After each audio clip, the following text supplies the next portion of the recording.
If you saw any clips from the White House Correspondents' Dinner this past weekend, Trevor Noah, the comedian, made a joke about things are looking up under President Biden. Yes, that's Gas right. is up, rent is up, Everything's food is going up. And Well, Peggy, Joe Biden rolled his head back in laughter and clapping. Just the add to American that. people are not amused by this. They're very concerned. Add to all that, Peggy, what's the significance, therefore, of the Justice Department investigating the son of President Biden?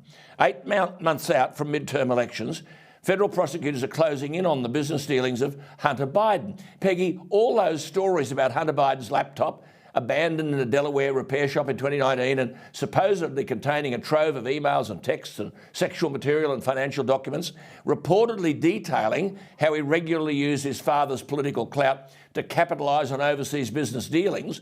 The mainstream press ignored the issue during the presidential campaign, but the emails suggested that he had helped arrange a meeting with the Ukrainian gas company Burisma with his father.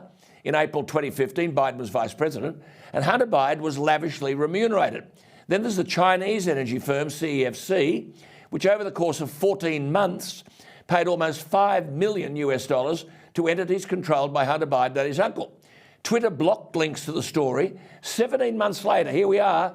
The New York Times and the Washington Post have resurrected the scandal, and both publications have verified key elements of the initial story. Peggy, where is this going to take us? Well, it'll be interesting to watch where it does take us, because this is not new information at all. And I would argue that not only was it ignored, this story was buried intentionally and collaboratively by big tech media and the mainstream media. They didn't want to touch this because they thought it might influence the election. And so all this time later, we're having to finally cover it. So it'll be really interesting to see where this leads. But there are new developments coming out, like seeing that Hunter Biden's business partner visited the White House 27 times. Those aren't just casual visits, and Joe Biden can no longer say he knew nothing about his son's business dealings. Can you imagine if this was a Trump kid? And what the American people really want to know is Joe Biden compromised? These dealings with Russia and China with his son, do those actually lead back to the president? Is he compromised? They buried information about Joe Biden, and we know that they elevated, without evidence, stories about Donald Trump. Yeah, well, I mean, at the time, CNN described this story as dubious.